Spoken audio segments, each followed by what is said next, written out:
हाय बच्चों। तो आप सभी लोग का भी यही सवाल रहता है कि मैम मेरे इतने मार्क्स आए हैं, क्या मुझे ये कॉलेज मिलेगा और मैम मैं अब आगे क्या करूं कि मेरे को जो एडमिशन है वो कंफर्म हो सके। तो बच्चों यहाँ पर मैं हमेशा आप लोगों को कहती हूँ कि रिजल्ट आने के बाद जो सबसे इंपॉर्टेंट है वो आपके एडमिशन्स है। लेकिन आपके एडमिशन्स किसी प्रिडिक्शन के ऊपर बेस्ड बिल्कुल नहीं है। आपके एडमिशन बेस्ड है completely and most importantly on phase 2।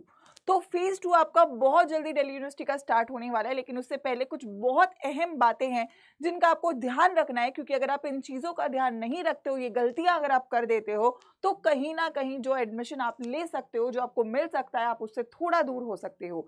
सो ये वीडियो एक बहुत बहुत इंपॉर्टेंट वीडियो रहेगी उन सभी बच्चों के लिए जो कंफ्यूज्ड है और जो कंफ्यूज ना भी हो कि एक वैलिडेशन चाहते हैं, जो जानना चाहते हैं कि मैम मैं बिल्कुल रिस्क नहीं लेना चाहता हूँ, मैम क्या मैं करूँ कि मेरे एडमिशन्स को इस कॉम्प्लिकेटेड प्रोसेस के थ्रू निकाल कर मैं अपनी सीट को कंफर्म कर सकूँ। So let's get started with the video. सभी लोग एक बार वीडियो को यहाँ पे लाइक और शेयर करेंगे। फेज 2 शुरू होने वाला है, क्या एक्सपेक्टेड डेट और कब हो सकता है। तो सबसे पहली बात, लेटेस्ट अपडेट आप लोग की ये है कि अभी अभी फेज 1 का करेक्शन विंडो चल रहा है, आप सभी लोगों को पता है। तो आप लोगों की अगर कोई भी गलतियां हैं, कोई भी प्रॉब्लम आपने अपने फॉर्म में फेज 1 में करी है, तो वो आप अभी कर सकते हैं। दूसरा इंपॉर्टेंट चीज़ है आपका उसके बाद फेज 2 स्टार्ट होगा, जिसमें काफ़ी ज़्यादा मेहनत लगने वाली है, काफ़ी ज़्यादा हार्डवर्क लगने वाला है। बीच में आप इरिटेट हो सकते हो, फ्रस्ट्रेट हो सकते हो, मैम मुझसे नहीं हो पा रहा है, मैं क्या ऊपर डालूँ क्या नहीं डालूँ, छोड़ देता हूँ मैम, जो होगा देखा जाएगा। लेकिन ये एटीट्यूड रोकना पड़ेगा और इस प्रॉब्लम से फाइट करना पड़ेगा जो आप लोग फेस कर सकते हो जैसे आप फेज 2 में जाते हो। और उसके बाद आता है सीट अलॉटमेंट फेज 3, जिसमें आपको सीट्स अलॉट करी जाएंगी और उन सीट्स जो आपको अलॉट करी गई है उसको कैसे कंफर्म करना, उस एडमिशन को कैसे फ्रीज करना है या अपनी कब्जे में लेना है कि यार ये सीट अगर मिल गई है तो उसको जाने नहीं देना है, श्योर शॉर्ट सेफ होना और अगले राउंड्स में अपग्रेडेशन के लिए जाना है। वो सारी बातों को कैसे यहाँ पे आपको कंप्लीट करना है वो हम यहाँ पर बच्चों डिस्कस कर रहे होंगे, राइट। तो सबसे पहली बात फेज 2 की कर लेते हैं। तो फेज 2 का एक्सपेक्टेड डेट मैं 5 अगस्त इसलिए बोल रही हूँ क्योंकि 4 अगस्त तक करेक्शन है। मोस्ट इंपॉर्टेंट है कि करेक्शन विंडो के बीच में तो फेज 2 शायद शुरू नहीं होगा, हो सकता है हो जाए लेकिन चांसेस थोड़े कम हैं। लेकिन एक जो लॉजिकल अप्रोक्सीमेट डेट वो 5 अगस्त हम मान सकते हैं कि यार 4 अगस्त तक करेक्शन खत्म होता है तो 5 से फेज 2 वो शुरू कर देंगे, ठीक है। हो सकता है पहले कर दे, but this is something which is important. आप सभी लोग अपना फेज 1 का करेक्शन जितनी जल्दी खत्म कर सकते हो उतनी जल्दी आप खत्म करके उसको कंफर्म कर लें, ठीक है। अब गलतियां क्या होंगी, सबसे पहली बात आपको फेज 2 से पहले क्या करना है। तो 4 अगस्त तक का ऑफिशियल टाइम सभी लोग के पास है करेक्शन विंडो का। तो अगर आपने कोई भी पर्सनल डिटेल्स स्पेलिंग गलतियां करी हैं आपके नाम में, मम्मी पापा के नाम में, जो आपका स्पेलिंग है वो आपकी मार्कशीट से मैच करना चाहिए। आधार से मैच करे ना करे कोई दिक्कत नहीं है, लेकिन आपकी मार्कशीट से मैच करता हुआ होना चाहिए। तो पहली चीज़ ये सही करके रखेंगे। दूसरी बात, एक बार इस बार ना बहुत खास है क्लास 12 के मार्क्स। पिछली बार नॉर्मलाइजेशन था, इस बार नॉर्मलाइजेशन नहीं हुआ है जितना अभी तक हम देख रहे हैं।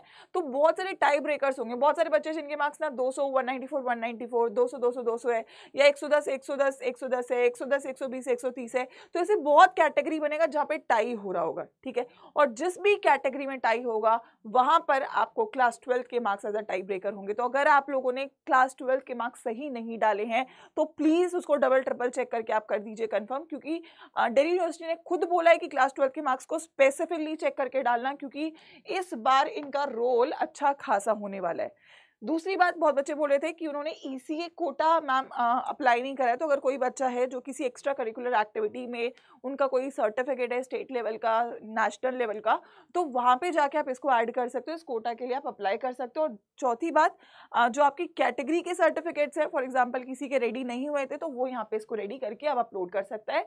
एंड ऑल्सो आप अपनी मार्कशीट्स भी अपलोड कर सकते हो, बस उसको सेल्फ अटेस्ट करना ताकि आप लोग उसको एक्सेप्ट करवा पाओ। तो ये काम तो आपको पहले ही करके रखना है, ठीक है। इसके बाद बच्चों जो प्रॉब्लम है और जो सबसे अहम है, क्योंकि जो है वो हमारा फेज 2 शुरू होगा 4 अगस्त के बाद से, उससे पहले आप लोगों को अपने कोर्सेज फाइंड आउट कर लेने होंगे।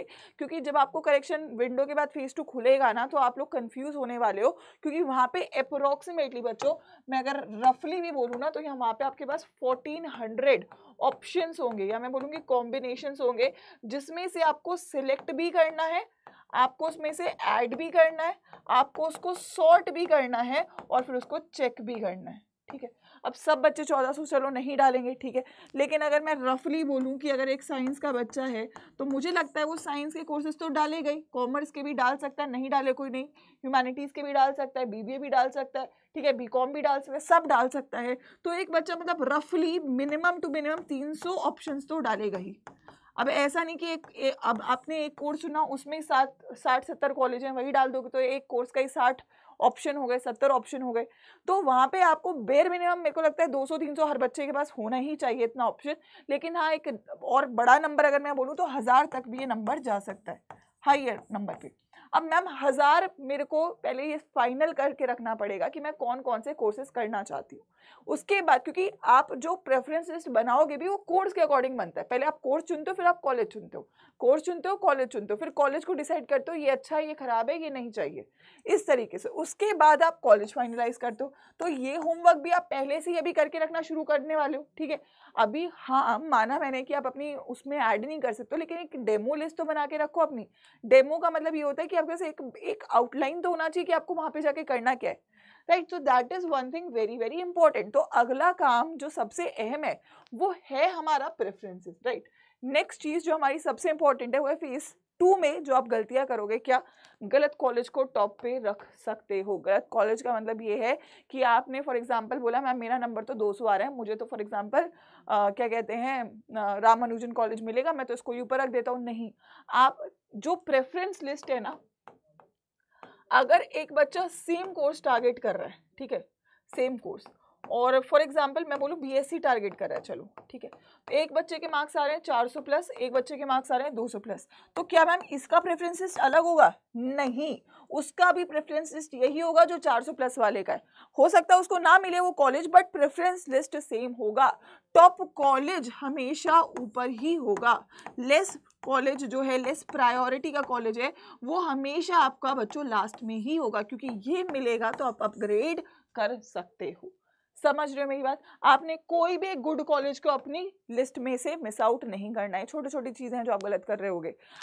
कॉलेज का जो इंसाइट है आपको, चलो 10 कॉलेज का इंसाइट तो मिल जाएगा, आप यूट्यूब पे सर्च करो, हर जगह सर्च करो, लेकिन जो कॉलेज है ना, मतलब जो मैं बच्चों को हमेशा बोलती हूँ कि फॉर एग्जांपल आप लिस्ट बना रहे हो 60 कॉलेज की, हर बच्चा 10 कॉलेज सॉर्ट कर लेगा, लेकिन जो ये 50 कॉलेज रहेंगे ना, ये सॉर्ट करने में आपको आएगी दिक्कत। और जो मेजोरिटी है 80% बच्चों को ये कॉलेज मिलेगा और 20% बच्चों को ये मिलेगा।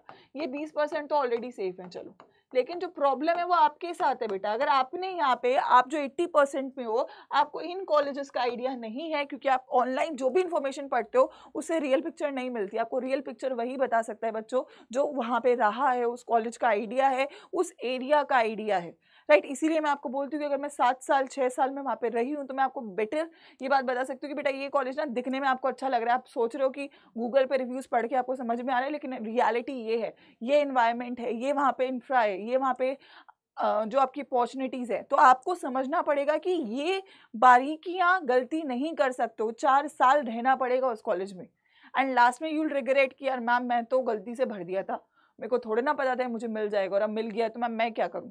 तो वो वाला जो रिस्क है ना, उसको अवॉइड करना पड़ेगा बच्चों।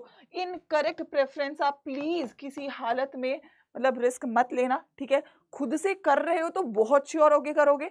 कोई अगर भाई बहन है, कोई रिलेटिव है, मतलब जो ऐसा है जो ड्यू की इंफॉर्मेशन रखता है, दिल्ली यूनिवर्सिटी को जानता है, उसकी हेल्प आप बेशक ले सकते हो। लेकिन किसी भी ऐसे इंसान पे, किसी भी ऐसी चीज पे भरोसा मत करना जो ऊपर से आपको बस मिल गई है, आपको उस पर भरोसा नहीं करना। You need to believe the person जो वो लिस्ट आपको दे रहा है, मतलब बिलीव उस पर्सन पे भी ना करके आपको उसके बैकग्राउंड पे बिलीव करना है। क्या ये उससे यूनिवर्सिटी से एसोसिएटेड है, क्या इसको पता है कि यूनिवर्सिटी के 70 कॉलेज कौन कौन से कहाँ कहाँ पे लोकेटेड है।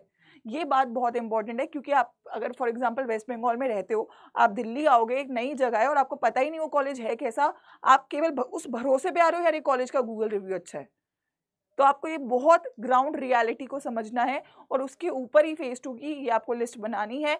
और ये ट्रस्ट में टाइम टेकिंग टास्क होने वाला है। इसीलिए अगर मैं अभी बोलूँ, जो हमारा हम प्रेफरेंसेस काउंसलिंग में दे भी रहे हैं वो हमने पर्सनली बैठ के बनाया है, उसकी मैं रिस्पॉन्सिबिलिटी ले सकती हूँ कि आप जो डाल रहे हो वो आप सही डाल रहे हो, समझ रहे हो? तो आपको इन सब चीज़ों का ध्यान रखना है। तो दोनों चीज़ें आप लोग ध्यान रख के चलिए कि अगर आप खुद से कर रहे हो तो आपके पास एक पर्सनल सोर्स होना चाहिए, चाहे वो कोई बड़ा भाई है, कोई बड़ी बहन है। अगर आपके पास ऐसा कोई इंसान है तो आप डेफ़िनेटली उसकी ही मदद लो।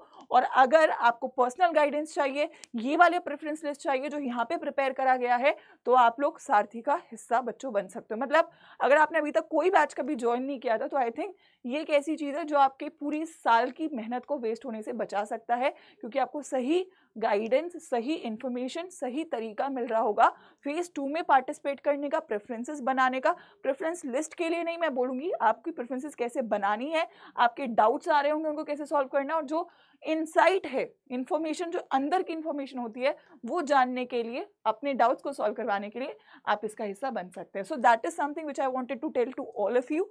इसमें कितने बच्चों को और डाउट्स है फेज़ 2 को लेकर, मैम ये कॉलेज अच्छा है या ये कॉलेज अच्छा है, ये वाले जो डाउट्स हैं वो आप ज़रूर कमेंट सेक्शन में डाल के जाना, ताकि नेक्स्ट वीडियो में उसके ऊपर आप लोग को यूट्यूब पर जितना कवर करवा सकती हूँ डेफिनेटली कवर करवाऊँ। और अगर आप सारथी में ज्वाइन करते हो तो आप सभी लोग ज्वाइन कर सकते हो इस कोड के साथ। ये मेरा कोड है आयुषी मैम केमिस्ट्री 699। इससे आपको ये सारथी का जो काउंसलिंग है वो 699 का मिल जाएगा। और अगर आप इसके साथ इनरोल करते हो तो थोड़ा सा येलो हार्ट्स और प्यार मेरी तरफ से और तुम लोग को मिल रहा होगा, ठीक है? तो आप लोग डिसाइड करिए अपने फ्यूचर के लिए, अपनी क्लासेस के लिए, और कैसे इनरोल करना एक बार चेकआउट कर लीजिएगा कि आप अड्डा 24/7 के ऐप पे या वेबसाइट पे जाएंगे, यूजी पीजी में सीयूईटी के किसी भी स्ट्रीम में जाइएगा और यहाँ पे सारथी पे चले जाइएगा। इसमें सब है, प्रेफरेंस है, प्लेसमेंट ट्रैकर है, क्योंकि यार देखो हम ही लोगों को बताना है तो हमें पता है कि हम क्या क्या करने वाले हैं, ठीक है? तो ये जो कोड है दैट इज AC699 आप अप्लाई करेंगे and this is going to come 699, ठीक है? तो गो फॉर इट।